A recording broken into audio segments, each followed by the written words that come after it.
Top 10 Richest Rulers in History. You may feel that today's obscenely rich, the Bill Gates and the Warren Buffetts of the world, have fortunes so vast that they could never be topped. Well, relatively speaking, the contemporary versions of the world's wealthiest pale in comparison to some of the past, and by a wide margin.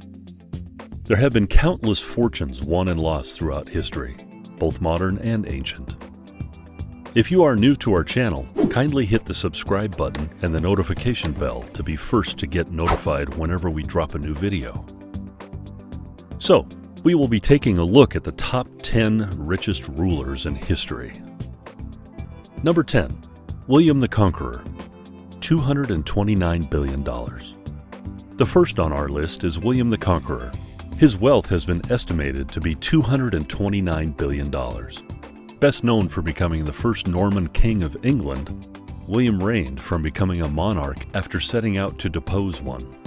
He was also known as William the Bastard, and is thought to have been a descendant of Viking invaders from years before, which explains where he got his knack for invasion.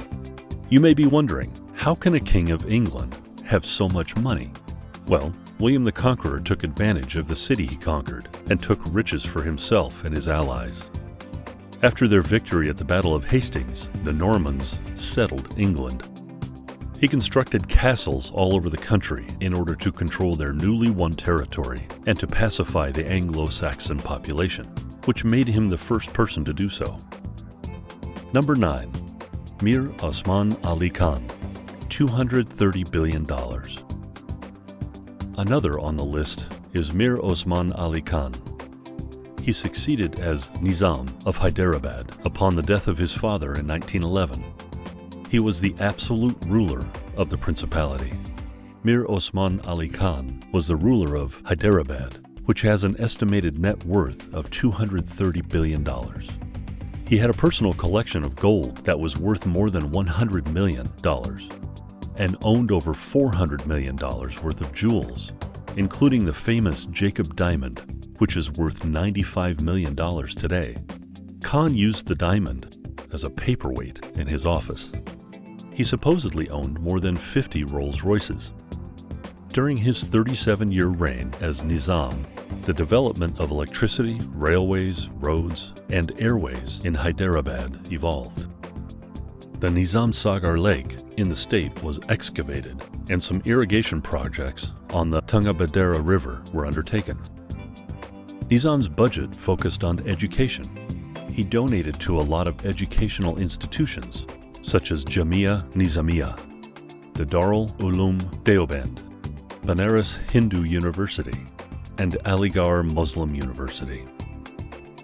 In 1941, he established his own bank, the Hyderabad State Bank, wherein the currency of the state was called Osmania Sika. In 1947, the Nizam made a gift of diamond and jewels, including a tiara and necklace, to Princess Elizabeth on the occasion of her marriage. Number 8. Nicholas II of Russia, $300 billion. Nikolai Alexandrovich Romanov was the last emperor of Russia. He had a net worth equal to $300 billion at the time of his death, after accounting for inflation. Nikolai Alexandrovich Romanov was officially titled Nicholas II, Emperor and Autocrat of all the Russians, and was commonly known by the monarchical title Tsar. He succeeded the Russian throne from his father on October 20th, 1894, following his father's death. During his reign, he saw Imperial Russia transform from being one of the foremost great powers of the world to economic and military collapse. The Tsar enjoyed an annual 200,000 ruble stipend, which included room money, approximately 20,000 rubles. Nicholas always exceeded this amount, and sometimes spent up to 150,000 rubles, while most Russians struggled to eat. Number 7. King Solomon, $2.2 trillion. The next on our list is King Solomon, with a net worth of over $200 trillion. Some holy books like the Bible and the Quran also testify to how immensely rich King Solomon was.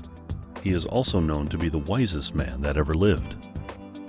Solomon inherited a lot from his father, King David, but with time, he managed to replenish the heritage. So, there were several other sources that provided Solomon with his treasures, which are collecting huge taxes from his nation, which slightly reduced the people's love for him, gifts from guests, of which the visit of the Queen of Sheba was one of the most famous. Apart from trading on his own, the king joined other alliances that guaranteed the growth of his wealth and prosperity of his kingdom. Every year, King Solomon received over 25 tons of gold, which is worth $1.6 billion today. He built his first temple in Jerusalem from his wealth. Number 6. Amenhotep III, $4 to $6 trillion. The next on our list is the 9th pharaoh of the 18th dynasty, Amenhotep III, with a calculated net worth of $4 to $6 trillion. During the 18th dynasty, Egypt was a global superpower, both in military and trade. His reign was a period of unprecedented prosperity and artistic splendor when Egypt reached the peak of its artistic and international power. Amenhotep was lucky. During his reign, there were no wars, and Egypt's weapon trade was at an all-time high. He kept all money inside the family, so when his mother, who controlled most of the wealth, died, he became head of the family. This gave him literally all land in Egypt, giving him a total wealth of $4 to $6 trillion US. Number 5. Augustus Caesar, $4.6 trillion. Augustus Caesar, potentially one of the richest men of all time. He was the first emperor of the Roman Empire and valued at a rough estimate of $4.6 trillion in today's dollars. He personally owned a fifth of the wealth of the empire that accounted for about 30% of the gross domestic product of the whole world. His private wealth came primarily from inheritance, but not necessarily in ordinary economic terms. Augustus, though at this point in his life the title was still almost 2 decades in the future, he was Julius Caesar's adopted son and heir. Number 4. Akbar I, $21 trillion. The next on our list is Muhammad Akbar, popularly known as Akbar the Great, and also Akbar I. He was the third Mughal emperor who reigned from 1556 to 1605 and was also traced down to the great Genghis Khan.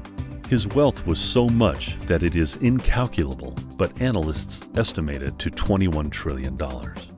He was the first Mughal ruler to win the trust and loyalty of the native subjects, creating a powerful military system and instituted effective political and social reforms that made him a successful leader. His wealth came from business, trade, and tributes from Arabia and Levant. Number 3. Zhao Zhao, $30 trillion. Zhao Zhao was the 6th emperor of the Song dynasty in China. His original personal name was Zhao Zhongzhen, but he changed it to Zhao Zhao after his coronation. He reigned from 1067 until his death in 1085. The enormous wealth came from technology innovations and efficient reform in collecting taxes. The Song dynasty was the first to use gunpowder and first to introduce paper money during the 11th century. The emperor supported a modern welfare state and well-being of the citizens. The emperor, Shenzong, died in 1085 at the age of 36 from an unspecified illness and was succeeded by his son, Zhao Zhao. Number 2. Genghis Khan, $100 trillion. Genghis Khan, who was posthumously named Genghis Huangdi, was the founder and first great Khan and emperor of the Mongol Empire, which became the largest contiguous empire in history after his death.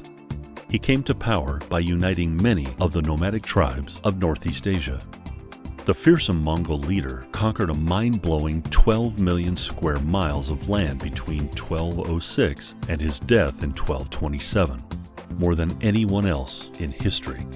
But while his hordes pillaged their way through huge swaths of Eurasia, the combined continent landmass of Europe and Asia, territory that is now worth trillions of dollars, Khan didn't actually hoard his spoils, choosing to redistribute the stolen loot and territory among his subjects instead.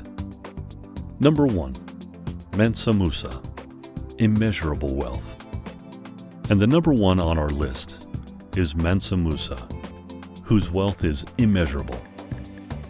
Mansa Musa was the emperor and sultan of the Malian Empire, which consisted of territory formerly belonging to the Ghana Empire in present-day southern Mauritania, and in Mali and in the immediate surrounding areas. During his reign, gold was in substantial demand, and Mali may have been the largest producer of gold in the world, bringing him immeasurable wealth. Musa was a devoted Muslim, and he would build a new mosque every Friday. Musa embarked on a pilgrimage to Mecca between 1324 and 1325, taking with him 60,000 men, all wearing brocade and Persian silk, 12,000 slaves, who each carried 1.8 kilograms or 4 pounds of gold bars, and heralds dressed in silks, who bore gold staves, organized horses, and handled bags, and 80 camels, which each carried 23 to 136 kilograms or 50 to 300 pounds of gold dust. Musa provided all necessities for the procession, feeding the entire company of men and animals. Musa gave the gold to the poor he met along his route. Musa not only gave to the cities he passed on the way to Mecca, including Cairo and Medina, but also traded gold for souvenirs. Musa's generous actions inadvertently devastated the economies of the regions through which he passed. In the cities of Cairo, Medina, and Mecca, the sudden influx of gold devalued the metal for the next decade. Prices on goods and wares greatly inflated. To rectify the gold market, on his way back from Mecca, Musa borrowed all the gold he could carry from moneylenders in Cairo and at high interest. This is the only time in recorded history that one man directly controlled the price of gold in the Mediterranean. That will be all for today. Kindly drop a like button on the video if you enjoyed it. Thanks.